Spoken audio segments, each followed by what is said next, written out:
Imagine a website where you could buy almost anything illegal, anonymously, with untraceable digital money, delivered straight to your door. No street corners, no gangs, no violence, just clicks. That was Silk Road. And at the center of it all was a mysterious figure known only as the Dread Pirate Roberts. In this video, we'll trace the rise and fall of Silk Road, the young man behind the mask of the Dread Pirate Roberts, Ross Ulbricht, and how his journey from idealistic libertarian to convicted Kingpin eventually led to one of the most controversial presidential pardons of 2025 by Donald Trump. To understand Silk Road, we have to rewind to the early 2010s. Bitcoin had just been invented, and most people either hadn't heard of it or thought it was a joke.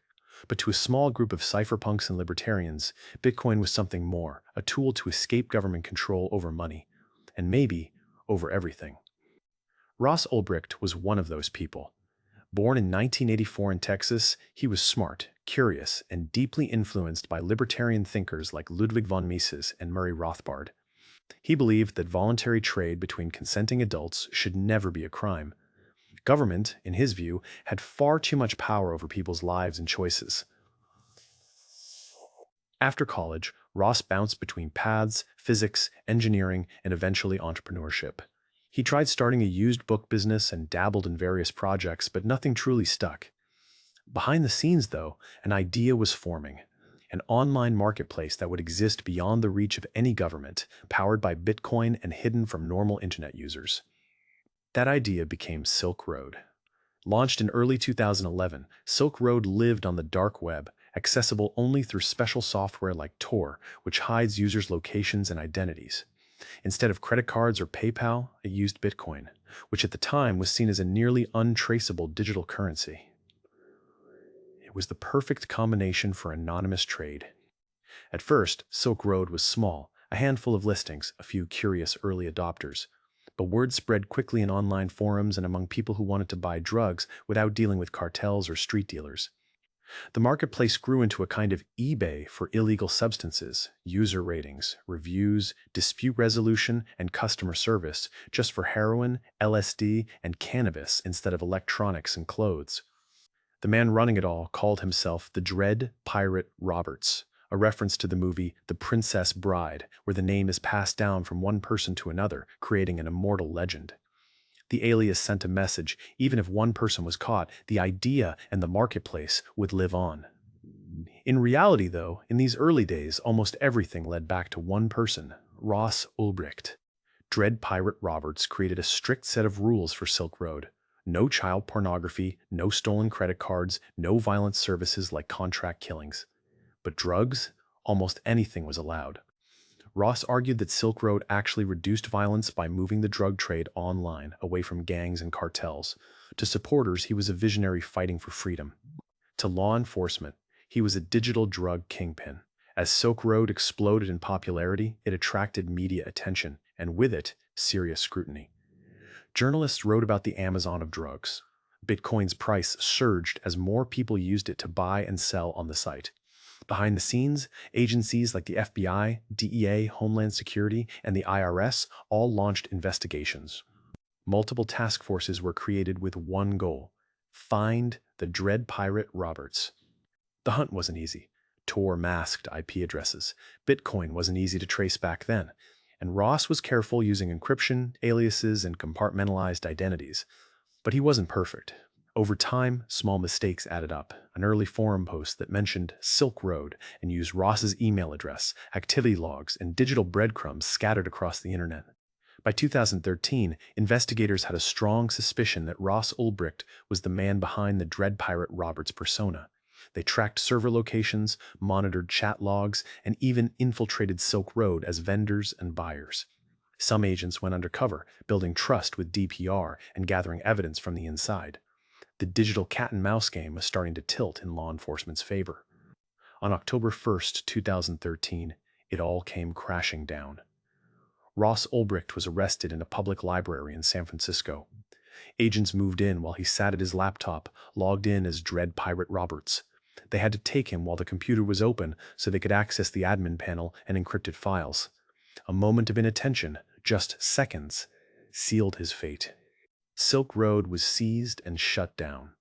The government took control of its servers and confiscated hundreds of thousands of bitcoins worth billions of dollars at later prices. Ross was charged with drug trafficking, money laundering, computer hacking, and more.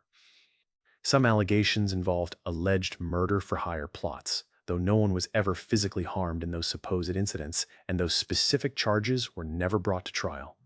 In 2015, Ross Ulbricht was sentenced in federal court.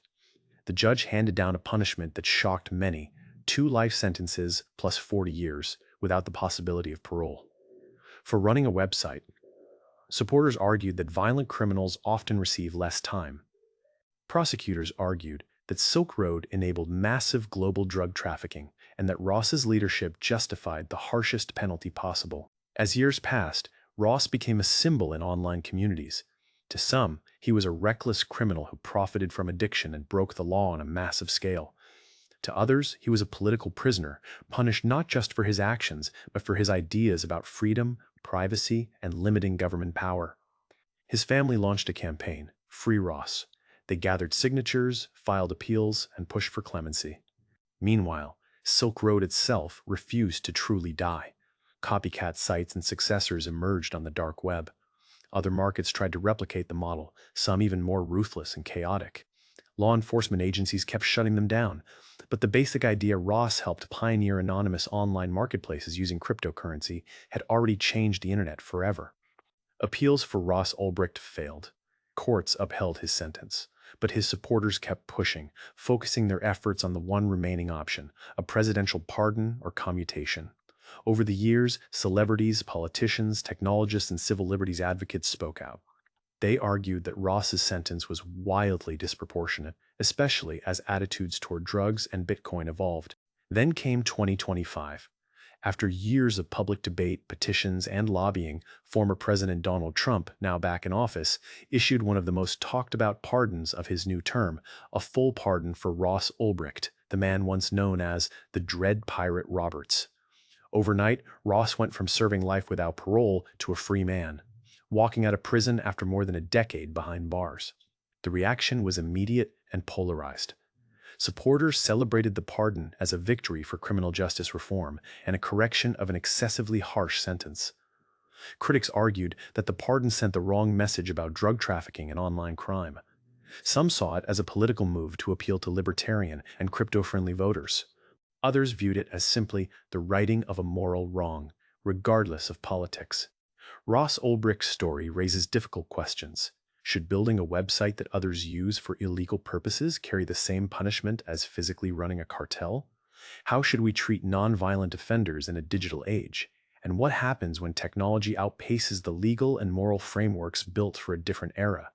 Silk Road forced society and governments to confront all of these questions at once. Today, the legacy of Silk Road is everywhere. In debates over online privacy, in how we regulate cryptocurrency, in conversations about mass incarceration, and in the way we think about digital marketplaces.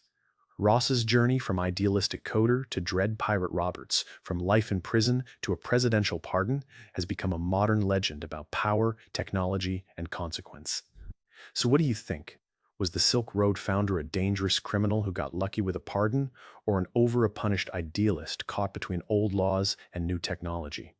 Share your thoughts in the comments.